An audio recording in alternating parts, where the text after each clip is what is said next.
Guys, selamat siang. Jumpa lagi bersama kami di Markipod. Mari kita podcast.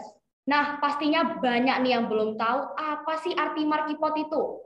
Nah, bisa dijelasin nggak, Win? Bisa dong. Jadi, Markipod itu adalah proyek pertama OSIS SMPK Maria Fatima periode 2021-2022. Keren banget gak sih? Keren banget sih. Nah, pastinya banyak nih yang nggak sabar untuk nunggu rilisnya Markipod kita kali ini. Soalnya dilihat dari trailernya sih seru banget. Seru banget. Soalnya dari trailernya ya udah wah banget. Apalagi isinya pasti triple wah deh. Pasti deh. Oh iya, apa sih temanya podcast kita kali ini? Coba deh kasih tahu gue. Nah guys, podcast kita kali ini bertema How Responsibility Change Our Life. Widih, keren. Nah, jadi sebelum kita memulai podcast kita kali ini, kita akan memperkenalkan diri kita terlebih dahulu. Perkenalkan, namaku Gwen Lorentan, biasa dipanggil Gwen. Hai guys, kenalin aku Winnie Lin Swandi, biasa dipanggil Winnie. Oke guys, jadi gestar podcast kita kali ini adalah Filbert Huang, mantan ketua OSIS SMPK Maria Fatima periode 2013-2014. Halo Ko Filbert. Halo. Gimana nih Ko kabarnya Ko? Luar biasa. Kalian gimana di sana? Wah, pastinya juga luar biasa ya Ko ya. Koko sekarang lagi di mana nih Ko? Aku kebetulan sekarang lagi di kamar nih. Di Jerman atau di Indonesia nih Ko? Di Jerman. Jadi buat kalian yang belum tahu nih guys, Ko Filbert ini kuliahnya di Jerman loh. Keren banget. Wah, gak keren sih? banget Anak sih. Jember nih. Anak Jember bisa nyasar ke Jerman ya, tapi nyasarnya positif ya, Win. Iya. Nah, Koko sekarang jurusan apa nih, Kok? Ngambil jurusan apa? Aku sekarang kuliah semester 3 jurusan informatik, kalau bahasa Jermannya. Bahasa Indonesianya teknik informatika. Oh, kayak IT gitu ya, Kok ya? Iya, IT. Computer science lah bahasa kerennya. Oh iya, keren. Emang suka IT gitu kah? Dibilang suka banget enggak, cuman kayaknya dari semua bidang teknik yang aku pernah ikutin, yang menurut aku potensinya paling bagus di diri aku ya IT. Jadi itu kenapa aku memilih jurusan ini. Oke. Kok di kampus mana nih? Aku kuliah di Universitas Teknik Dresden, atau nama Jermannya dan nama officialnya itu Technische Universität Dresden. Oh, sulit ya namanya. Aku juga nggak tahu sih. Soalnya kan orang Jember ya. Orang Jember. Rumah jauh. Oh, Koko kuliah di situ pakai bahasa apa nih? Inggris atau Indonesia atau Jerman? Bahasa Jerman dong, bukan bahasa Jember yang jelas. Ya dong, masa bahasa Jember. Koko belajar bahasa Jermannya tuh les atau otodidak gitu tuh? Awalnya aku les di Indonesia selama 9 bulan di Surabaya tepatnya. Setelah itu kan aku ujian kayak kompetensi bahasa Jerman dulu, dapat sertifikat. Terus aku ke Jerman. Singkat cerita di Jerman aku belajar bahasa lagi selama 2 semester setahun. Jadi kalau di total mungkin 2 tahun. Oh, lama ya? Iya. Koko tuh sekolah di Jerman tuh beasiswa atau emang Koko yang pengen sekolah gitu? Memang aku yang pengen sekolah di Jerman. Dan aku juga pengen sih. Iya. Tambahan aja, kalau untuk S1 sih peluang beasiswa tuh kecil sekali. Iya. Jadi hampir nggak ada orang yang S1 di sini beasiswa. Emang itu ya. Kok di situ tinggal sendirian kah atau ada keluarga mungkin? Keluarga kebetulan belum ada di sini. Jadi sendirian gitu, kayak di asrama? Iya, kalau di asrama sih ya sendiri. Oke. Jadi kan Koko kan tinggal sendirian nih, Kok. Nah, itu Koko gimana sih bisa menjalankan tanggung jawab Koko sebagai seorang individu yang tinggal di negeri orang gitu, Kok? Sebenarnya kalau kita ngomong soal menjalankan tanggung jawab, kebetulan aku beruntung karena aku sudah belajar hidup seperti ini, hidup mandiri sendiri itu sejak SMA. Jadi SMA aku memilih merantau ke Surabaya dan aku memilih ngekos. Dari sana aku belajar sedikit-sedikit tentang hidup mandiri. Tapi di luar itu, eh, tanggung jawab ini juga aku dapatkan dari OSIS misalnya, dan juga dari keluargaku sendiri sih. Jadi Keluargaku pastinya itu ya Jadi pastinya ketua OSIS berpengaruh ya, Ko ya, sama kehidupan Koko Koko sekarang. cukup berpengaruh sih. Iya. Beda jauh nggak kehidupan Koko dulu di Indonesia sama sekarang di Jerman? Em, Kalau dibilang beda jauh ya pasti beda ya, karena dulu kan aku di Indonesia masih SMA, masih ya anak muda lah. Tapi kan kalau di Jerman kita dituntut menjadi seorang yang lebih dewasa. Iya, Pak Dan Jerman misalnya negeri banyak orang. juga urusan-urusan yang aku bisa bilang urusan orang dewasa gitu ya, kayak tanda tangan kontrak Iya. rumah, bayar listrik, bayar pajak. Itu semua nggak aku lakuin di Indonesia dulu. Iya, jadi salah satu keuntungannya di luar negeri itu pastinya untuk bisa lebih mandiri gitu ya, Ko ya. Soalnya kalau di Benar. Indonesia tuh kan kita masih bisa bergantung Iya, sama orang tua. Kalau Terus sekarang Ya, sendirian kan, Kok? Ya. Di betul, Jerman betul. ada Setuju. STLR nggak, Kok? Esteller, jangan salah, ada. Ada STLR-nya Jerman nih. Ada. Tapi Widih. adanya cuma di restoran Indonesia atau restoran Malaysia. Heeh. Oh, ya. Di Jerman ada itu kayak restoran sama supermarket Indonesia gitu ya? Ada, cuman nggak tersedia di semua kota. Kebetulan di kotaku sendiri nggak ada. Jadi kalau mau beli kayak bahan-bahan Indonesia itu nggak ada ya? Eh, Sebenarnya nggak susah juga karena kan di berbagai kota besar itu ada yang namanya toko Asia.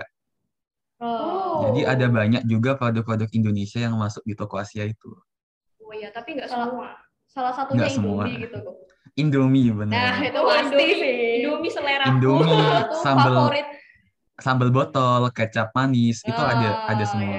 Iya. Kalau nggak ada itu kayaknya nggak enak deh hidup kita. Oh ya, kok. Jerman itu kan negara maju gitu ya, kok ya. Sementara Indonesia Iya. tuh masih negara berkembang gitu, kok. Nah, aku mau tahu nih, kok, perbedaannya sistem pendidikan di Jerman sama di Indonesia tuh apa sih, kok, bedanya? Beda sistem sih. Jadi kita lihat ya Kak, sistem pendidikan Jerman untuk playgroup TK mungkin sama ya kayak di Indonesia. Iya. Terus kita masuk ke SD. SD di Jerman itu cuma 4 tahun. Jadi dari kelas 1 sampai kelas 4. Kita bilangnya di sini Grundschule. Jadi sekolah dasar, sama lah ya kayak di Indonesia. SD gitulah ya. Iya, dari kelas 4, siswa ini akan ditentukan dia mau masuk ke sekolah jenis apa. Di Jerman sendiri, dari yang aku baca dan aku tahu ya, ada 4 jenis sekolah lanjutan. Ada yang namanya Berufsschule. Sebentar, aku buka contekan dulu ya. Boleh. Sorry. Jangan Ada tegang ya guys. Namanya bukan Berufsschule, sorry. Ada Hauptschule, Realschule, Gesamtschule, sama Gymnasium. Aku jelasin satu-satu, singkat aja ya. Boleh. Jadi, apa yang membedakan 4 jenis sekolah ini? Yang membedakan itu kasarnya seberapa mampu kalian di bidang akademis. Kalau kalian dirasa mampu dalam arti mampu sampai ke universitas, kalian akan dimasukkan ke gimnasium. Jadi untuk sekolah di universitas, kalian cuma bisa masuk lewat gimnasium. Bukan eksklusif juga sih, emang kadang ada beberapa kasus di mana mereka lulusan Hauptschule atau Realschule terus mau masuk universitas. Tapi itu jarang sekali. Nah, kalau kalian ternyata akademisnya kurang, terus kayak guru-guru di sekolah merasa, oke, kalian kayaknya lebih bagus di bidang yang langsung kerja gitu. Yang vokasional. Kalian akan dimasukkan antara ke Hauptschule atau Realschule. Bedanya kasarnya Realschule itu lebih susah dari Hauptschule secara akademis. Beda tingkat gitulah ya. Beda tingkat. Beda kasta gitu ya. Ya, kurang lebih ya. Iya. Nah, kalau kalian di Hauptschule, Realschule, itu kalian kelas 10 sudah lulus. Kalau di gimnasium, kalian lulusnya mungkin antara di kelas 12 atau kelas 13, tergantung dari negara Iya, iya. bagiannya. Oh, iya, iya, iya. Koko ini Mm-mm. kuliah sambil kerja gitu? Ada kerja sampingan kah? Aku kebetulan ada kerja sampingan. Oh, ya, ya, ya, Ada. ya. Kerja sampingan apa nih kalau boleh tahu? Aku kerja sampingan ada dua. Satunya Wow. aku kerja di pabrik, satunya Hmm. lagi kerja di pabrik juga, cuman bukan di bagian produksi, tapi aku di bagian um, laundry di Oh, ya, pabrik ya, ya, ya. Volkswagen kebetulan. Hmm. Oh, berarti Koko harus bagi waktu antara kelas, kerja sampingan, itu ya? Berarti harus bagi Betul, waktu. betul. Oh, kalau di Jerman itu kelasnya ini ya, nggak mesti kan ya? Um, nggak mestinya ini gimana maksudnya? Kayak jamnya itu nggak selalu sama gitu. Selalu kadang sore, kadang pagi gitu. Iya, itu tergantung sih dari jenis sekolahnya ya. Tadi kan Oh, kita bicara sekolah yang dasar, sekarang kita Ah, bicara yang universitas. Di ya, Jerman tuh ya. ada dua jenis universitas. Universität atau universitas sama Fachhochschule atau mungkin kalau di Indonesia sekolah tinggi. Oh, oh ya, ya, iya iya ya. iya. Mereka yang di Fachhochschule itu punya jadwal yang sudah di set. Jadi seperti sekolah gitu. Kayak pagi ada Oh, kelas-kelas ini, terus jam kedua ini. oh, Pagi iya sampai kayak sore mereka sekolah sekolah. dasarnya ya. Iya, Jadi kalau sistem sekolah di Jerman tuh lebih ke ngetata masa depan gitu ya, aku ya. heeh, heeh. Jadi Nah, kayak kalau udah, jadi aku kan udah, masuk di universitas. Jadi Mm-mm. kalau di universitas aku bisa milih kelas sendiri. Jadi oh, ya, ya, Oh, ya, ya. iya iya. secocokku jam Mau kosongnya ada kapan di gitu jam ya? berapa. Heeh. Iya Oh, iya ya, ya, iya iya. ya, ya. Oh ya nih, ngomong-ngomong soal tanggung jawab tadi Koko bilang kan tanggung jawab itu kayak dikembangin di OSIS gitu ya, Kok? Iya, salah Dari satunya OSIS. dikembangin di OSIS. Hmm. Dulu Koko masuk OSIS itu masuk OSIS terus jadi ketua OSIS itu kepingin atau ditunjuk? Mencalonkan Em, atau? dibilang ditunjuk juga enggak, tapi kepingin juga gimana ya? Kan di periode sebelumnya aku Mm-mm. terpilih jadi wakil ketua OSIS. Oh, ya, ya. Oh, Nah, jadi dari sana kayak kalau aku mau masuk OSIS lagi nih, kemungkinan besar aku pasti mau nggak mau harus mencalonkan diri, Kak. iya. Jadi itu kenapa aku nggak bisa bilang bahwa, oh, aku beneran dipilih jadi ketua OSIS waktu itu, atau Ah. aku sendiri yang mau. Kalau aku, karena mau nggak mau kan, kebetulan aku waktu itu memilih, oke, periode selanjutnya aku mau masuk OSIS lagi. Dan mau nggak mau, akhirnya aku harus mencalonkan diri jadi ketua OSIS. Dan Oh, dari ya, ya, proses ya. pemilu, akhirnya terpilih jadi ketua OSIS. Heeh. Oh, berarti Koko tahun sebelumnya pernah jadi waketos gitu, pernah jadi wakil ketua Bener, OSIS. pernah jadi waketos. Baru ketua OSIS. Bener. Ya, ya, ya, ya. Menurut Koko gimana nih OSISnya Marfat? Seru nggak? OSIS Marfat seru banget sih. Wah, seru banget sih pastinya ya, Ko ya. Kita jadi OSIS aja kayak seru gitu. Wah, ya. Banyak pengalaman-pengalaman yang Baru belum bener-bener belum berapa bulan ya? baru beberapa bulan Masih sih. berapa bulan sih, Belum tapi sampai udah setahun, tapi kerasa seru banget sih serunya. Heeh. Jadi, aku mau tanya nih, Ko. Kira-kira pengalaman seru apa sih, Ko, yang pernah Koko rasakan gitu menjadi ketua OSIS gitu? Wah, seru sih banyak ya. Kayak kita, tapi yang paling aku ingat, satu kegiatan yang paling aku ingat itu ketika kita Ya. bakti sosial, waktu itu untuk korban erupsi Gunung Kelut yang ada di Kediri. Oh, iya, iya. Keren keren keren. Itu Itu pertama kalinya kita sebagai organisasi gitu ngadain road mm-mm. trip yang jauh banget. Waduh. Iya ya. Itu Koko ngadain programnya itu emang keinginannya Koko atau ada usul gitu? Ada usul dan kebetulan memang harus kan, karena kan Ya. ya waktu Bencana itu alam. bencana Gunung Kelut juga besar dan kebetulan pembina OSIS kita salah satunya itu asalnya dari Kediri. Oh, iya jadi Jadi enak ya, kita jadi ngerti. enak ada tempat nginep dan ada orang yang udah tahu Iya, lokasinya kan. iya, ngerti ngerti. Iya. Nah, Koko jadi ketua OSIS tuh kayak ada disuruh kampanye-kampanye gitu nggak sih, Ko? Pas pertama kali. Ya waktu aku mencalonkan ya pasti ada kampanye. Pasti Pasti. sih. Yang barusan juga ada kampanye sih pasti. Ya pastinya sih. Iya, iya. Pasti. Koko dulu di OSIS itu gimana sih kesannya Koko dulu pas masih di OSIS? Pingin nggak ngulang? kalau disuruh ngulang lagi sebenarnya nggak mau ya, karena capek. Iya, iya, Satu emang. kesannya yang jelas pasti capek, karena kan aku Hmm. asalnya dari Bondowoso. Dan aku waktu Oh. itu nggak ngekos waktu SMP, aku pulang pergi.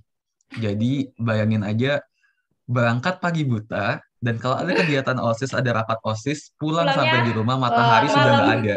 udah nggak Iya, ada. iya. Heeh. Berarti istilahnya pergi pagi, pulangnya malam. Malam. Iya, Iya, iya. Oh. Hmm. Koko dulu di OSIS itu ngembangin apa aja yang kayak skill yang dikembangin gitu? skill yang jelas itu kepemimpinan, Oh ya, dan tanggung leadership gitu jawab, ya? leadership, benar, Iya sih, memang. Apalagi ketua OSIS harus punya jiwa leadership kan ya? Ya. benar Mimpin banget. beberapa anggota. Berapa anggota nih? Oh ya, Dulu. betul. Waduh, kalau berapa anggota aku jujur udah lupa ya. Tapi kalau nggak salah itu kurang lebih ya 20 sampai 30-an orang. Oh, kalau kita sekarang 33 nggak sih, Mas? Iya, 33 atau 32 gitu. 30-an Itu lah. cukup gede sih. Iya, Iya, iya. benar-benar. Soalnya kan situasi juga zaman sekarang kan nggak Iya. pandemi kan. Tapi ya lumayan juga ya. Lumayan banyak sih, yang 33. daftar. Dulu Koko misalnya dipilih kayak jadi anggota OSIS gitu kok. Itu ada kayak wawancaranya gitu ya, Kok? Wawancara jelas ada dong, karena kan Mm-mm. SMPK Ya, Maria Fatima juga pengen anggota OSIS-nya ini berkualitas. iya dong. Pasti ya harus nggak kaleng-kaleng Nggak anggota kaleng-kaleng. OSIS-nya. Nah, nggak kaleng-kaleng. Gimana kesannya Koko sekolah di SMPK Marfat dulu? Seru nggak sih? SMPK Marifat seru, karena SMPK Maria Fatima itu memang salah satu sekolah impianku dulu pas masih SD. Ya, kita sama dong. Ya, aku juga Dan gitu. serunya juga guru-gurunya banyak banget yang suportif sama aku, terutama guru-guru bahasa Inggris. Iya, Jadi seru dulu banget sih. ceritanya Seru kan? aku sering jadi tim lomba untuk lomba bahasa Inggris, dan ya tanpa support dari guru-guru bahasa Inggris, Mr. Anto, ada nggak Mister masih? Anto tuh ada dong. Mister Ya, Anto tuh seru banget. Ya nggak sih? Iya, parah. Seru banget. ya Otak tanpa support parah. dari beliau itu nggak mungkin deh. Kayak skill bahasa Inggrisku bisa kayak sekarang. Iya. Oh iya, soalnya di Jerman juga perlu bahasa Inggris kan Ya ya? pastinya. Iya, perlu bahasa Inggris dong. Iya, Koko iya. kira-kira siapa aja nih guru yang masih ingat Masih gitu, inget Kok? nih. Siapa Waduh, nih? banyak sih sebenarnya. Tapi aku nggak tahu apakah semuanya masih bekerja di Maria Fatima ya. Aku Iya. coba list Iya, yang ayo. aku inget banget. Iya, iya. Kalau Mr. Mister Anto Anto kan itu sudah. ada. Mr. Anto. Bu Arum. Bu Arum Oh, ada ada. tuh. Jadi Bu sekarang Arum masih pembina ada. kita ya. Iya. Keren. Bu Lucy. Ada nggak? Oh, Lucy iya, ada juga dong. Bu Lucy masih ada. Wow. Masih. Oke. Jadi Kak, pastinya guru-guru itu kayak bangga gak sih ngeliat Koko sekarang Pastinya udah sih. Wah, kuliah di Jerman udah beberapa tahun lalu gitu. udah lama Koko, banget sih. iya iya. Menurut Koko tuh ini nggak manfaat itu kejam gak sih? Kejam, ya memang pasti kejam, tapi kan kejamnya untuk kebaikan kita juga. Iya, bener. Lebih ke disiplin Supaya kita gitu ya, menjadi manusia yang disiplin, manusia yang punya etiket kerja yang bagus, dan punya moral dan etika bermasyarakat yang bagus juga. Nah, jadi guys, bagi yang misalnya dapat omongan kayak, ya SMPK Maria Fatima tuh kejam, terus tugasnya banyak, gurunya sulit, pintar. itu hoax ya. Hoax itu. Terus soalnya guru-guru pasti pengen kita jadi Yang individu terbaik ya, gitu loh. terbaik dan pastinya disiplin ya. Iya, iya. Oh ya, Koko tuh tadi kan udah ya bisa dibilang tanggung jawab sama waktu ininya kelas sama waktu kerjanya kan udah kayak ya tanggung jawab atas semuanya. Gimana ini prinsip hidupnya Koko Filbert yang Koko Filbert sampai sekarang itu ingat? Kalau prinsip hidup, ini prinsip hidup aku dapat kebetulan dari nenekku ya. Nah, Ceritanya, aku dapat prinsip hidup ini waktu mau naik roller coaster. Nah, roller coaster ya? lucu kan? Waktu Keren, mau naik keren. roller coaster. Roller coaster Jadi, ya? FYI aja nih, aku nih orangnya cukup takutan sebenarnya. Iya. Jadi waktu itu aku bingung nih, mau naik apa enggak ya, naik apa enggak ya. Terus nenekku bilang, ini kan roller coaster kan pasti ada pengaman ya. Kira-kira kalau kamu naik roller coaster mati nggak? Terus aku jawab enggak. Nah, karena selama kamu nggak mati, lakuin aja. Jadi itu benar-benar prinsipku yang aku pegang sampai sekarang.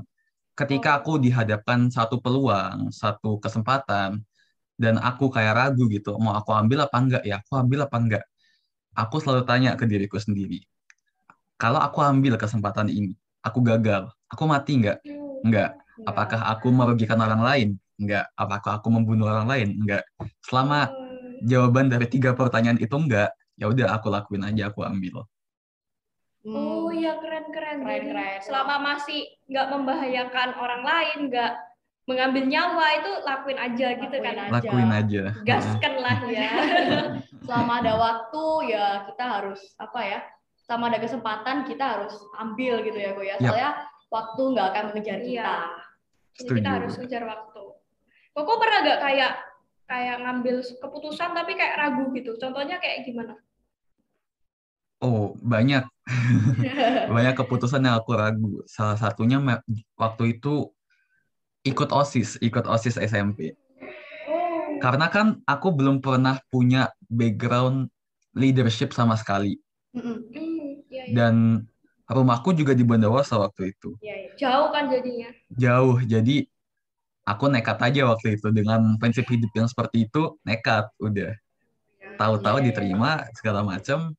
Ya, akhirnya semua jadi berawal ketua dari sana. OSIS ya? Iya. Wah, gila parah sih. Keren. Emang sih kalau jadi ketua OSIS itu emang ya capek sih kok. Emang capek. Kita kadang Capek anggotanya banget. aja capek gitu kan. Ya, tapi kan istilahnya pengalaman sekali seumur hidup gitu ya. OSIS. Jadi ketua OSIS gitu kan. Kamu pernah jadi ketua OSIS nggak? Pernah, wah kan keren gitu. Ya kan? Nah, kok kira-kira wish-nya Koko untuk tahun baru ini apa sih, Kok? Wish untuk tahun baru. Salah satunya yang paling besar jelas semoga pandemi ini cepat terkendali, cepat tertangani, supaya aku bisa pulang ke Indonesia lagi. Ya biar bisa Karena kita bisa kebetulan ketemu. udah 2 tahun nggak pulang-pulang. Dan ya semoga kehidupan bisa kembali seperti sebelumnya lah. Selain itu juga aku berharap ya kuliahku lancar, terus ya orang tuaku, keluargaku yang di Indonesia baik-baik semua. Iya. Kukira jodoh kok, barangkali kok jodoh gitu. Kebetulan belum ada waktunya. Ya nanti tunggu waktu yang Kok kira-kira kangen nggak sih Kok sama keluarga di Indonesia? Kangen banget dong, udah 2 tahun belum pernah ketemu tatap muka ya. Iya sih, 2 tahun ya. Lama banget loh 2 tahun.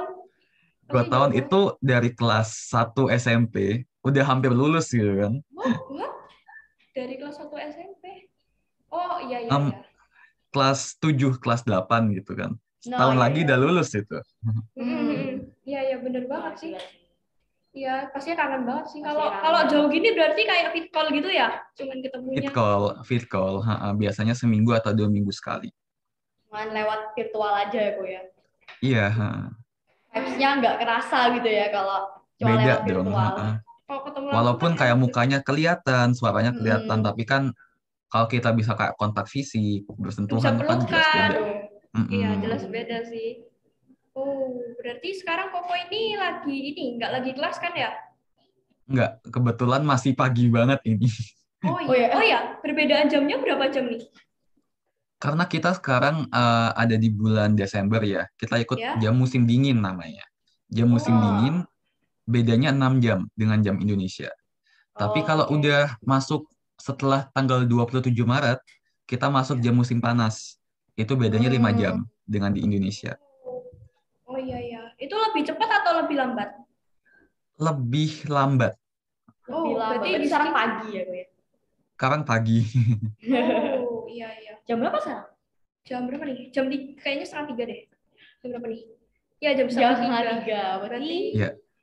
Di sana masih 8:30 di sini. 8:30. Oh iya. Wow. Nah, guys, gak kerasa kita sudah di penghujung podcast kita kali ini ya, guys. Waduh, gak kerasa banget. Udah sharing-sharing dari ngelawak sampai kerusuh sampai nanya yang seru lah pokoknya. Thank you ya Ko ya udah menyempatkan waktu meskipun Aku juga makasih. iya Ko. Meskipun kita nggak bisa bertemu secara langsung Ya, karena faktor jarak juga. dan juga karena situasi zaman sekarang ya Ko ya. Tapi syukurlah aja kita masih bisa bertemu secara virtual gitu ya Ko ya. Nah, aku sebelum kita akhiri, aku mau minta satu kalimat motivasi dari Koko. Tapi pakai bahasa Jerman ya, Ko ya. Tapi jangan lupa ditranslate. Nggak apa-apa, Ko. Kalau nggak bisa pakai Indo nggak apa-apa deh. Pakai Indo aja lah ya. Ya, nanti kasihan nih yang di rumah nggak pada Iya, bukti kasihan nih. yang di rumah dong. Ntar apa artinya? Oke, kalimat motivasi ya. Nggak ada mimpi yang terlalu kecil. Dan jangan mengecilkan kekuatan dari mimpi dan impian. Karena jujur, aku ada di posisi sekarang, itu karena aku dulu mimpi. Aku dulu, kalau istilah kerennya tuh halu-halu babu. Oh, jadi dulu cuman kepingin gitu ya?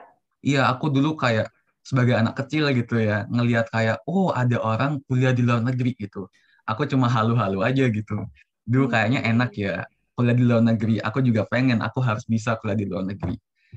Dan singkat cerita, aku sekarang di sini, di Jerman. Keren sih. Jadi intinya bermimpilah selama mimpi itu gratis. Iya, betul. Oke. Jadi itu guys, tadi motivasi dari Kopilbert. Semoga bisa memotivasi kalian semua di rumah. Thank you ya Kopilbert yang udah menyempatkan waktu, udah sharing-sharing semua pengalaman Koko. Semoga bisa bermanfaat buat kalian semua di rumah. Thank you, Ko. Thank you, Ko. Sama-sama. Thank you juga guys udah nonton dari awal sampai akhir. Jangan lupa like, subscribe, dan komen ya pastinya guys. Bye-bye.